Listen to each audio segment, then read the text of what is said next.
मुझे अकेला इस मतलब सपनों से भी खूबसूरत ससुराल। ऐसे जीना भी कोई जीना है? इस जिंदगी से तो मौत भली। अरे माँ, जब आप इस दुनिया को छोड़कर गई थी तो मुझे भी अपने साथ ही ले जाती ना। मुझे अकेला इस मतलबी दुनिया में आपने क्यों छोड़ा? आपके जाने के बाद बाबा बदल गई। वो आपकी जगह किसी और को ले आए और तभी से मेरी जिंदगी भी बद से बदतर होती गई। तुझे पता है माँ, आज भी तेरी बेटी को इसकी सौतेली माँ ने बहुत मारा। मुझे बाल पकड़कर जमीन पर घसीट दिया गया माँ। लेकिन मुझे यकीन है कि ऊपर वाला किसी को भी उसकी ताकत से ज्यादा दुख नहीं देता होगा। और हो सकता है कि मुझे इस दुख के बाद बहुत ही अच्छा ससुराल मिल जाए, जहाँ सभी लोग मेरी बहुत ही ज्यादा परवाह करें। हाँ, मुझे अच्छा ही सोचना चाहिए। एक अच्छी उम्मीद जिंदगी को बदलने में देरी नहीं करती। श्रुति ने ऐसे बोलकर एक गहरी सांस ली और अपने आंसुओं को पोंछा, जिसके बाद फिर उसने जिंदगी को दोबारा एक अच्छे नजरिए से देखना शुरू किया। श्रुति एक अनाथ लड़की थी। उसकी माँ बचपन में ही उसे छोड़ गई थी, जिसके बाद श्रुति अपनी सौतेली माँ के साथ पलकर बड़ी हुई। श्रुति पर उसकी सौतेली माँ हेमा बहुत ही ज्यादा अत्याचार करती थी। आज भी श्रुति फटे पुराने कपड़ों में रात में अपनी माँ के अत्याचारों की वजह से अपने पुराने कमरे में सुबक सुबक कर रो रही थी। लेकिन फिर श्रुति ने एक गहरी सांस ली और वो अपनी खिड़की के पास जाकर खड़ी हो गई, जहां दुनिया इतनी बड़ी है, कहीं ना कहीं तो मेरे लिए भी कोई हमदर्द होंगे ही ना। बस उन्हें मुझसे मिलने की देरी है। अरे नहीं, ये रोने की आवाज कहाँ से आई? वो यान वो, क्या तुम मुझे सुन सकते हो? कौन हो तुम? आज में क्यों नहीं आता है? तुझे मैंने बोला था कि रात को दूध कभी भी पीने की मत सोचना। दूध महंगा है, फिर भी तूने मुझसे छिपकर दूध लिया क्यों? माँ जी माफ कर दो, वो मुझे शरीर में बहुत ज्यादा दर्द और थकान महसूस हो रही थी तो मैंने दूध ले लिया। मुझे लगा दूध से थोड़ी सी ताकत आ जाएगी, लेकिन माँ माफ कर दो। चुप कर, आई बड़ी। अब जब तक तेरी सास यानी मैं तुझे झाड़ू से नहीं सही करूंगी तब तक तुझे अकल नहीं आएगी, पागल औरत। भावना, जो कि श्रुति की पड़ोसन थी, वो एक बेहद ही बुरी सास थी जो कि अपनी बहू पर बहुत ही ज्यादा अत्याचार करती थी। बेचारी श्रुति ससुराल को लेकर अभी अच्छी उम्मीद में आई ही थी कि भावना के बर्ताव ने उसे डरा दिया। हे भगवान, ये तो भावना आंटी की वही बहू है जिसकी शादी अभी महीने भर पहले ही हुई थी। ये इसको इतना सताती है। अगर मेरी भी सास ऐसे ही निकली तो, अगर उसने भी मुझे ऐसे मारा तो जिंदगी ही नरक बन जाएगी। श्रुति अभी ऐसे सोच ही रही थी कि तभी उसे अपने कमरे में कुछ गिरने की आवाज आई। ये कैसी आवाज थी? कोई मेरे कमरे में आया क्या? सांप, सांप बचाओ, सांप, सांप। श्रुति ने जैसे ही पलट कर देखा तो उसके पीछे एक बड़ा काला सांप पड़ा हुआ था, जो कि बहुत ही ज्यादा डरावना था। श्रुति उसे देखकर चीखें मारने लगी तो वहीं दूसरी तरफ बहुत ही बढ़िया ऋषि भाई, आप तो उस नौकरानी को डराने के लिए अच्छी चीज लाए हो, एक नकली सांप, लेकिन असली जैसे दिखने वाला सांप। अब आएगा मजा, देखो तो अंदर से कैसे चिल्ला रही है। हाँ, सुन जरा पूजा, बचाओ बचाओ बचाओ। पूजा और ऋषि, जो कि श्रुति के सौतेले भाई बहन थे, उन दोनों ने चालबाजी से श्रुति को कमरे में उसे डराने के लिए नकली सांप छोड़ा था। अंदर श्रुति रो रही थी और बाहर वो उसकी चीखें सुनकर खुश हो रहे थे। कोई तो मेरी बात सुन लो। माँ, पूजा, ऋषि भैया, कोई है? सांप, सांप, मेरे कमरे में एक सांप है। एक मिनट, अगर ये सांप असली है तो फिर ये हिल क्यों नहीं रहा है? कहीं श्रुति को अब थोड़ा बहुत समझ आ रहा था। वो डरते डरते सांप के पास गई और उसने जाकर हिलाया, लेकिन सांप के ऊपर कोई फर्क नहीं पड़ा। मैं जानती तो नहीं हूँ, लेकिन हो सकता है कि ये मेरे बहन भाई की चाल हो मुझे डराने के लिए। मैं अभी इस सांप को देखती हूँ। श्रुति ने उसे हाथ में उठा लिया, जिससे कि उसे पता चला कि वो सांप असली नहीं नकली था। नकली है? मेरी बहन भाई की तो हद ही हो गई है। उन्होंने मुझे डराने के लिए इतनी घटिया हरकत की। काश कि ये सांप असली होता तो मुझे डस लेता और मेरी जिंदगी यही खत्म हो जाती। लेकिन मेरे पास सब कुछ नकली है, परिवार नकली, प्यार नकली। अब तो मुझे लगता है कि मैं भी असली नहीं हूँ। बेचारी श्रुति ऐसे बोलकर दुखी हो गई और दीवार से सिर लगाकर रोते रोते ही उसकी आंख भी लग गई। ऐसे ही अगली सुबह बाबा को दुकान पर जाना है तो पहले बाबा का पराठा बनाकर दे देती हूँ। ओए श्रुति, कहाँ है? हाँ बोलो पूजा। क्यों री, तुझे क्या लगा कि तू घर में ही चोरी करेगी और मुझे पता नहीं चलेगा? बोल। क्या हुआ? क्या बात है पूजा? मैंने क्या किया है? मेरी घड़ी क्यों चुराई तूने? बोल। तुझे क्या लगा था कि तू मेरी घड़ी को चुराएगी और मुझे कुछ भी पता नहीं चलेगा? बोल। क्या इसने चोरी की है? क्यों रे, तेरी ये मजाल की तू मेरे घर में चोरी करे? बोल, क्या चुराया है इसने? पूजा माँ, इसने मेरी घड़ी चुराई है, वही वाली घड़ी जो आपने मुझे दी थी। क्या? लेकिन किस लिए? नहीं माँ, नहीं। माँ, मैंने कुछ नहीं चुराया है, सच्ची। अच्छा, अगर ऐसा है तो फिर मेरी घड़ी तेरे कमरे में क्या कर रही थी? बोल। मैं नहीं जानती हूँ, मैं सच में नहीं जानती हूँ। पूजा, इसकी बात ऐसी समझ में नहीं आएगी। हाँ, तुझे तो अब मैं बताती हूँ। हेमा ऐसे बोलकर श्रुति की बाजू मोड़े हुए ही घसीट कर लाई और उसने उसका हाथ गरम गरम तवे पर रख दिया। नहीं माँ, माँ, मेरा हाथ जल रहा है माँ, बहुत जलन हो रही है माँ, प्लीज, मुझे बहुत ज्यादा दर्द हो रहा है, छोड़ो मुझे। नहीं, अभी तो तुझे अकल नहीं आएगी। अभी तो तेरा हाथ मुझे और दर्द से गुजारना पड़ेगा, जिसे तू आगे से कुछ भी छूने से पहले सोचे। पूजा, जो तेल इसने पराठे बनाने को पकाया है ना, वो तेल तू इसके हाथ पर डाल। नहीं नहीं नहीं माँ जी, वो बहुत ज्यादा गर्म है। हाँ, तो गरम से ही तो तुझे अकल आएगी। अरे नहीं माँ, रहने दो, इतना ज्यादा भी कुछ मत करो कि ये हमारा काम ही करने के लायक न रहे। इतना तो रहने दो कि ये काम कर दे, वरना अगर इसका हाथ वाथ ज्यादा जल गया तो हमारी नौकरी कौन करेगा? सही बोल रही है तू बेटा, इसको इतना रहने देती हूँ कि ये हमारे काम भी करती रहे और इसको दर्द भी होता रहे। हेमा ने ऐसे बोलकर गरम तवे से श्रुति का हाथ हटाया और फिर वो उससे बोली, चल, तेरे ऊपर रहम कर दिया मैंने, अब इस हाथ को लेकर ना बैठ। चल, तेरे बाप को काम पर जाने में देरी हो रही है तो जल्दी से उनका टिफिन बना और इन मगरमच्छ के आंसू को मत बहा, समझ आया? जी माँ जी। अपनी माँ और बहन के अत्याचारों को भूलकर फिर से श्रुति नाश्ता बनाने में ही लग गई, लेकिन उसका हाथ जल चुका था जिससे भी उसको दर्द होने लगा। बहुत दर्द हो रहा है, मुझसे तो कोई काम भी नहीं करा जाएगा ऐसे, लेकिन क्या करूं, करना भी पड़ेगा। भगवान जी, कौन से पाप किए हैं मैंने जो मुझे ये सब सजाएं दे रहे हो। बेचारी श्रुति बेवजह इतनी नफरत को सहन कर रही थी, उससे काम हो ही नहीं रहा था, लेकिन फिर भी श्रुति ने अपने बाप के लिए टिफिन में पराठा बनाकर रखा और बाबा, ये लो आपके लिए पराठे। ला दे।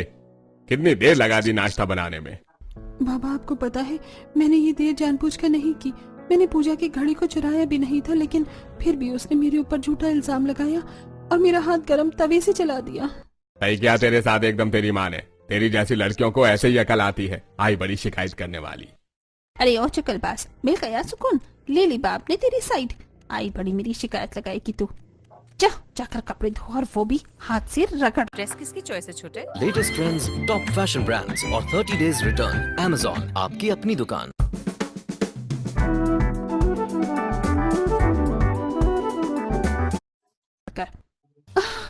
माँ छोड़ो, मुझे दर्द हो रहा है। तेरी जगह अभी यहाँ है, चल कपड़े धो। श्रुति से सभी ऐसे ही जानवरों की तरह पेश आते थे। उसका हाथ जला हुआ था, लेकिन फिर भी उसकी बेरहम माँ ने उसे बाथरूम में ले जाकर फेंक दिया और उससे कपड़े धोने को बोला। श्रुति दर्द में ही कपड़े धोने लगी। बहुत दर्द हो रहा है भगवान, अब मुझसे ये सब बर्दाश्त नहीं होता। मुझे कहीं ऐसी जगह जाना है जहाँ मुझे प्यार मिले, नहीं तो मैं इस मतलबी दुनिया को ही छोड़ दूंगी। बेचारी श्रुति परेशान थी। उसने दर्द से जूझते हुए ही कपड़े धोए और फिर सारे घर की सफाई भी की। श्रुति की माँ और घर वालों ने उसकी जिंदगी को नरक बना रखा था। ऐसी सिलसिला जारी था और आज के दिन श्रुति के घर उसकी सौतेली मासी आने वाली थी। अरे पूजा, आज तेरी माँ से कुछ दिनों के लिए घर रहने को आ रही हैं। चल जरा बता तो सही कि मैं उसे दिखाने को कौन सा हार पहनूं, ये लाल मोती वाला या ये हीरो वाला? कोई भी पहन लो माँ। माँ, मैं बाहर से वो सारा नाश्ते का सामान ले आया जो आपने मुझे लाने को बोला था। बहुत अच्छे, वही रसोई में रख दे। माँ, मैं रसोई में रखूं? लेकिन हमारी नौकरानी कहाँ है, वो चीचड़ी श्रुति? अरे हाँ, उसको तो मैंने बाहर से सब्जी लाने को भेजा हुआ है, पता नहीं कहाँ रह गई है। मैंने माँ की बताई हुई हर एक सब्जी ले ली है, अब बस पनीर लेते हुए मुझे घर जाना है और घर जाने के बाद खाना भी बनाना है। अरे नहीं, ये क्या हो रहा है? अरे नहीं, लगता है कि ये भाई साहब अपनी जान लेने की कोशिश कर रहे हैं, मुझे इनको रोकना होगा।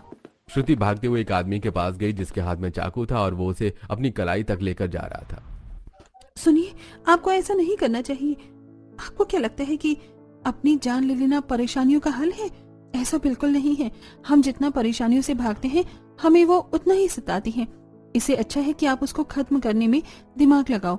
यूं तो मेरे भी घर में मेरी जिंदगी में 1000 दिक्कत है, लेकिन ऐसे अपनी जान ले लेना सही नहीं है, समझे आप? अरे लेकिन आपको किसने बोला कि मैं अपनी जान ले रहा हूँ? ये कोई असली चाकू नहीं है, ये नकली है। मेरी चाबी का छल्ला है ये, और मेरी हथेली में खुजली हो रही थी तो मैं बस इसे खुजला रहा था और कुछ नहीं। आपको शायद गलत फहमी हो गई है। चाबी का छल्ला? माफ कर दीजिए, मुझे नहीं पता था कि ये चाकू असली नहीं नकली होगा, माफ कर दीजिए। कोई बात नहीं है, आपको मेरी चिंता हुई इसलिए आपने मुझे इतना सुना दिया। माफ कर दीजिए, तो बिल्कुल पागल है श्रुति। श्रुति को खुद के ऊपर अभूत ही पागल महसूस हो रहा था। वो राम के पास से खुद को डांटते हुए ही आ गई। वही राम बस उसको खड़े खड़े देख रहा था। अजीब लड़की थी, यूं समझ बैठी कि जैसे मैं अपनी जान ले रहा हूँ। खैर जो भी हो। माँ मैं आ गई, लगता है मासी जी आ गई हैं। अरे देख पूजा, तेरी सौतेली बहन घर की नौकरानी आ चुकी है। मैं इस घर की नौकरानी नहीं हूँ, बेटी ही हूँ, बस मेरी माँ नहीं है। अच्छा, मुझे तो पता ही नहीं था। आ गई तो? अरे क्या मर ही गई थी, बाहर जाओ, इतनी देर कर दी आने में। चल अब जल्दी से जाकर खाना बना। सुना नहीं क्या, खाना बनाओ। ठीक है। श्रुति बाहर से आते ही खाना बनाने में लग गई। कुछ ही देर में खाना बन गया और अभी बस श्रुति जरा से आराम के लिए सोफे पर ही आकर बैठी थी कि तभी उसके मुंह पर राधा ने आकर एक कपड़ा फेंका। चल बे ओ नौकरानी, मेरी ड्रेस को प्रेस कर, समझ आया? क्या प्रेस करूं? हाँ सुनाई नहीं देता है क्या? प्रेस कर। ठीक है, कर रही हूँ। राधा अब आएगा ना मजा, देख अब इसको मिलेगी सजा। पूजा और राधा ने श्रुति को सताने को प्रेस में खराबी कर दी थी। जैसे ही श्रुति ने राधा के कपड़े पर प्रेस को रखा तो प्रेस ने उसका कपड़ा ही जला दिया। और मैंने कुछ नहीं किया, भगवान कसम। तुमने तो यहीं पर होना राधा, पूजा, तुम लोगों ने तो सब कुछ देखा है। हे भगवान, तुमने मेरी इतनी महंगी ड्रेस को जला दिया तुमने मेरी ड्रेस को। देखा तुमने पूजा? हाँ हाँ देखा, ये तो बहुत ही बुरा हुआ। माँ मासी यहाँ आओ। पूजा और राधा ने आवाज लगाकर हेमा और उर्मिला को बुला लिया, जिसके बाद हाँ बच्चियों बोलो। मासी देखो, आपकी सौतेली औलाद ने जलन के कारण मेरा कितना महंगा ड्रेस खराब कर दिया है। क्यों रे करमचली, क्या दिक्कत है तुझे मेरी बेटी से? बोल, क्यों किया तूने ऐसा? दीदी इसकी अकल को ठिकाने लगाओ जरा। तुझे ये सब करते हुए एक भी बार मेरा ध्यान नहीं आया? क्यों श्रुति, बहुत हिम्मत आ गई है तेरे में। माँ मैंने कुछ भी जानबूझकर नहीं किया, मेरी बात को मानो, यकीन करो। क्या यकीन करूं मैं? बोल। तेरे इन बालों पर झूलने का दिल कर रहा है मेरा। माँ मासी मुझे छोड़ दो, मैंने कुछ भी जानबूझकर नहीं किया। अरे वाह पूजा, मजा आ रहा है इसको इसकी औकात दिखाने में। राधा और पूजा की वजह से बेचारी श्रुति को बेवजह मार पड़ी। उसकी मासी और माँ दोनों ने मिलकर श्रुति को मारा और मार लगाने के बाद उसे फर्श पर छोड़ दिया। जितने पैसों की ड्रेस तूने बिगाड़ी है ना, उसके आगे तेरी मार कुछ भी नहीं है, समझ आया? सभी श्रुति को फर्श पर बैठकर रोता हुआ छोड़ गए। झूठ सब कुछ झूठ है कि वक्त बदलता है।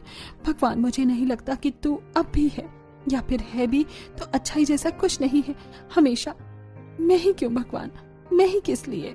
श्रुति को रो रो कर बुरा हाल हो रखा था। वो काफी देर रोती रही, जिसके बाद उसने फैसला लिया। बस अब बहुत हो गया, बचपन से लेकर आज तक जब किस्मत नहीं बदली तो अब क्या खाक बदलेगी? ऐसे मर मर कर रोज जीने से तो अच्छा है कि मैं अपनी इस खराब जिंदगी को खत्म कर डालूं। जिन लोगों ने मेरा जीना हराम किया हुआ है उनको भी चैन आ जाएगा। श्रुति को अब अपनी जिंदगी से कोई उम्मीद बाकी नहीं थी। सुन, मुझे फ्लाइट टिकट बुक करना सिखाना। क्यों? कहाँ जाना है? कहीं नहीं, बस अपने घर से चुपके से निकल आई और एक पुल पर आ गई, जहां नीचे एक गहरी नदी बहती थी। श्रुति ने धीरे से अपना पांव पुल के ऊपर को रखा और वो बस कूदने ही वाली थी कि तभी उसे किसी ने खींच लिया। छोड़ो मुझे, कौन है? छोड़ो मुझे। अरे पागल हो गई हो, जिंदगी है कोई मजाक थोड़े है। जिंदगी है, मजाक नहीं है, इसलिए ही तो खत्म कर रही हूँ इसको। तुम तो वही सुबह वाली लड़की हो। तुम तो मुझे जीने की उम्मीद दे रही थी, फिर ये सब क्या है? राम की बात सुनकर श्रुति जोर जोर से रोने लगी। राम ने उसको साइड में बिठाया और शांत किया, जिसके बाद श्रुति ने उसे अपनी जिंदगी के बारे में बताया। और अब तुम बताओ, ऐसे हालात में मैं जीऊं या मरूं? इस दुनिया में किसी को मेरी जरूरत नहीं है, मुझे जाने दो। हमेशा सोचती थी कि मायका खराब है तो क्या हुआ, ससुराल अच्छा मिलेगा, लेकिन जब अपने ही अपने नहीं है तो पराये क्या खाक अपने हो पाएंगे? और मुझसे शादी भी कौन करेगा? और अगर मैं कहूँ कि मैं तुमसे शादी को तैयार हूँ तो? श्रुति राम की बात को सुनकर चौंक गई। हाँ श्रुति, मैं तुमसे शादी के लिए तैयार हूँ। तुम्हें वो सारी खुशियां दूंगा जिनकी तुम हकदार हो, बस एक बार हाँ कर दो। पता है, जब तुमसे मैं सुबह मिला तो तुम्हें भुला नहीं पा रहा था, और शाम होते होते हम फिर मिल गए। ये कोई इत्तेफाक नहीं है, मैं बनाऊंगा तुम्हें अपनी दुल्हन। क्या सच? हाँ मैं करूंगी तुमसे शादी। श्रुति राम से शादी को राजी हो गई। वो राम के बारे में कुछ नहीं जानती थी, लेकिन उसकी आंखों में सच्चाई नजर आई, इसलिए श्रुति ने अपनी जिंदगी को एक और मौका दिया और राम और श्रुति ने एक मंदिर में शादी कर ली। इसके बाद राम ने अपने घर में इस बात की खबर की। वहीं श्रुति के घर में कोई कुछ नहीं जानता था। अरे श्रुति कहाँ है? कहीं दिखाई नहीं दे रही है। होगी कहीं बाबा, किसी कोने में बैठकर रो रही होगी। पता है आज उसने क्या किया बाबा? उसने ना राधा की एकदम नई ड्रेस चला डाली। बेचारी राधा। फिर उसकी अकल को ठिकाने लगाया कि नहीं?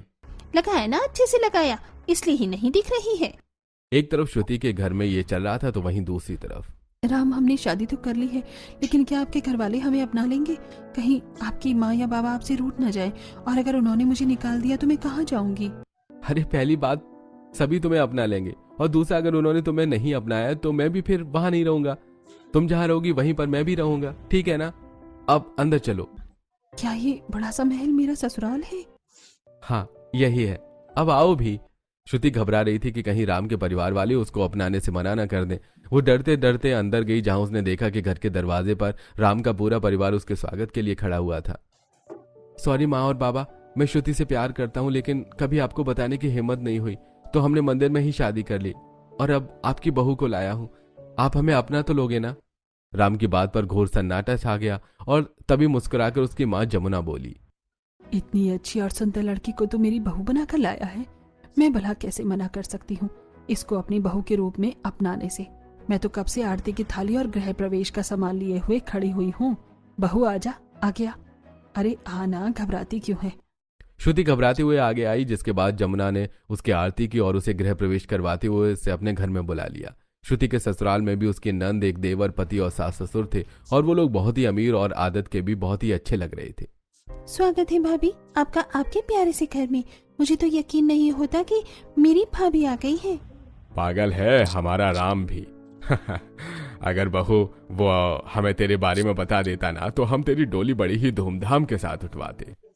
कोई बात नहीं है ससुर जी। अरे बहू घबरा नहीं, और मुझे ससुर जी नहीं बाबा बोला। मैं राम का बाप हूँ, तो इस नाते से तेरा भी बाप ही हूँ। अच्छा रात हो रही है, बहू भी घर आई है, बताओ कि क्या खाओगे? चल बेटिया तू ही बता कि क्या खाएगी अपने ससुराल वालों के साथ।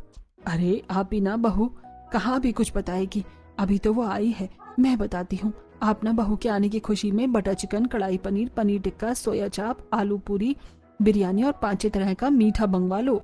श्रुति अपने ससुराल वालों को अपने लिए इतना करते देखकर हैरान हो गई और बोली, अरे नहीं, मेरे लिए इतना कुछ मत कीजिए। क्यों ना करे, हमारे घर लक्ष्मी आई है। नेहा जा अपनी भाभी को राम का कमरा दिखा आ।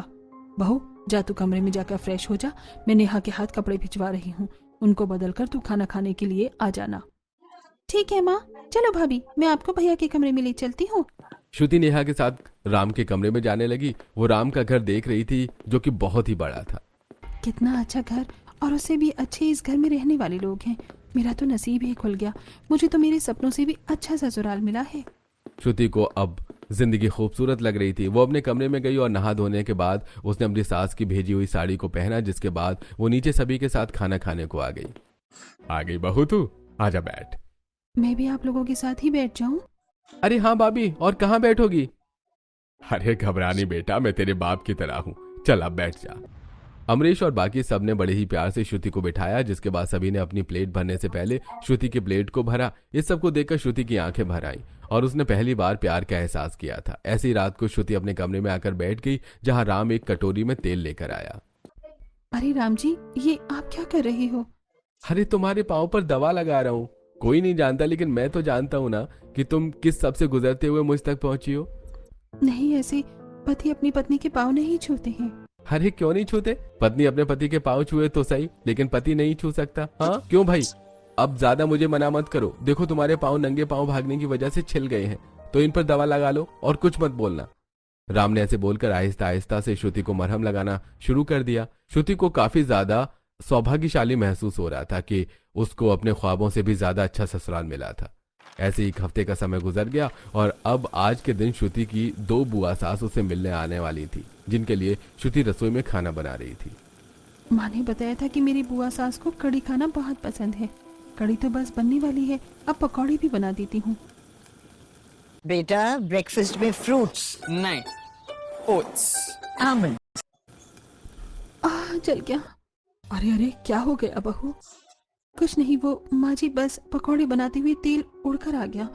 कोई नहीं, तेल उड़कर आ गया और वो बस बस है, मना किया था ना मैंने कि तू खाना मत बना, मैं नौकरों को बोलकर बनवा दूंगी। अब लग गई ना चोट, चल बाहर आ, मैं दवा लगाती हूँ।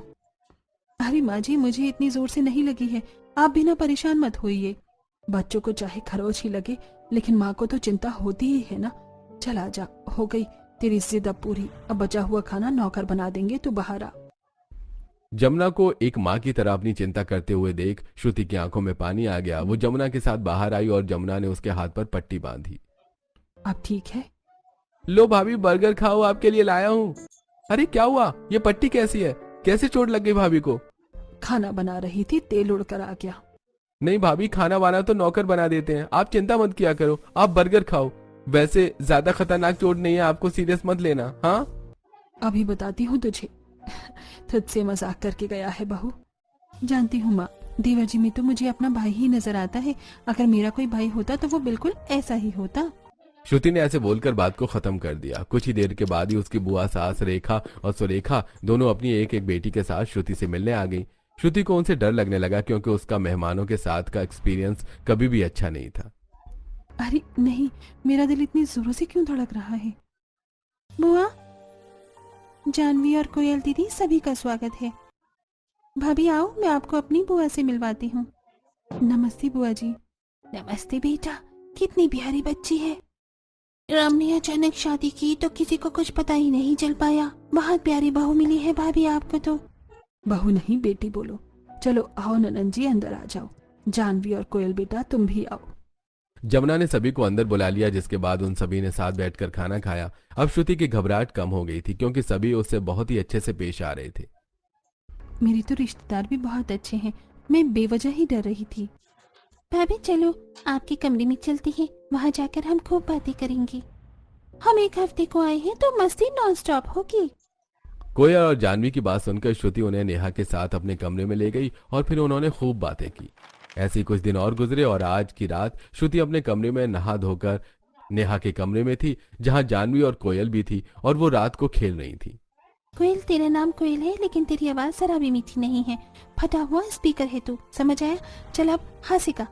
हमको हमी से चुरा लो, दिल में कहीं तुम छुपा लो, हम अकेले खो न जाए, दूर तुमसे हो न जाए, पास आओ गले से लगा लो। किसके लिए गा रही हो कोयल दीदी? वैसे मुझे तो इस वक्त भूख लग रही है, चलो ना कुछ खाते हैं। इतनी रात को अब क्या मिलेगा? चलो भाभी मैगी बनाते हैं, रात की भूख का यही तो सहारा होती है। वे नेहा, मैगी है क्या? मैगी भी कभी अनअवेलेबल होती है, चलो मैगी बनाने। आधी रात को सारी लड़कियां मैगी बनाने रसोई में आ गईं। शांति से, कहीं किसी की आंख ना खुल जाए। सभी ने रात को मस्ती करते हुए मैगी बनाई और फिर उन्होंने मजे से उसको कमरे में ले जाकर खाया। आज से पहले तो कभी भी मुझे मैगी का ऐसा स्वाद नहीं आया। मैगी को चिपकर खाने में और आधी रात को खाने में जो स्वाद आता है ना, वो किसी और चीज में कहाँ। सभी नेहा की बात सुनकर मुस्कुराने लगे। वहीं श्रुति एक एक लम्हे के लिए अपनी जिंदगी का शुक्रिया कर रही थी, क्योंकि उसको ये सब पहली बार नसीब हुआ था। सही कहते हैं कि नसीब बदलती देर नहीं लगती, बस कभी भी हिम्मत नहीं छोड़नी चाहिए। जैसे आज मुझे परिवार मिल गया। श्रुति अपने ससुराल में बहुत ही ज्यादा खुश थी। उसे परिवार मिल चुका था, वो भी ऐसा जो उस पर जान छिड़कते थे। ऐसे ही आज के दिन श्रुति अपनी सास और नंद के साथ बाजार आई हुई थी। उसने काफी शॉपिंग की हुई थी और वो सुंदर साड़ी में एकदम रानियों की तरह बाजार में घूम रही थी। अभी वो चलती हुई जा ही रही थी कि तभी उसकी एक औरत से टक्कर हुई। अरे श्रुति, माँ। श्रुति उसे टकराई थी, वो कोई और नहीं बल्कि उसकी सौतेली माँ थी। माँ, तुम यहाँ? तो श्रुति ही है ना? तू रानी जैसे कैसे बन गई? और कहाँ थी तू इतने वक्त से? आप होती कौन हो मेरी भाभी से ऐसे बात करने वाली? भाभी क्यों री करम चली, तूने शादी कर ली? क्या बकवास है ये, करम चली होगी तू। बहू कौन है ये दोनों बेवकूफ? माँ जी, ये मेरी सौतेली माँ और बहन है। अच्छा, तो ये वही हैं जो दोनों करमजली जिन्होंने मेरी नाजुक फूल जैसी बच्ची को सताया हुआ था। बहू, राम ने हमें तेरे अतीत का सब बताया हुआ है। इस औरत को तो मैं छोड़ूंगी नहीं। जाने दो ना माँ जी, इनसे कुछ कहकर भी क्या होगा। इनके लिए तो इतना ही काफी है कि मैं इनके सामने हूँ, वो भी इस हालत में जिसमें ये मुझे कभी नहीं देखना चाहती थी। माँ, तुम चाहती थी ना कि मैं मर जाऊं, मेरी शादी भी हो तो मुझे ऐसा ससुराल मिले जहाँ मैं अपनी मौत के लिए पल पल तड़पूं। लेकिन जब ऊपर वाला कुछ सोचे हुए होता है तो नीचे वालों की नहीं चलती। मुझे मेरे नसीब की सारी खुशियाँ मिल रही हैं। जिन जिन चीजों को आपने मुझसे छीना वो आज ऐसे हैं जैसे कभी मेरे से वो दूर थे ही नहीं। समझ रही हो? आज मेरे पास माँ है, बाप है, भाई है, बहन है और एक अच्छा हमसफर है। आपने तो कभी मुझे अपना नहीं समझा, लेकिन मैं समझती हूँ। कभी भी दिल करे आ जाना, मेरे ससुराल के दरवाजे खुले हुए हैं। श्रुति ऐसे बोलकर आगे बढ़ गई। हेमा के पास अब बोलने को कुछ नहीं था। उसकी नजरें झुक गईं और वो पतली गली से अपनी राह निकल ली और श्रुति अपने ससुराल में खुशी खुशी रहने लगी।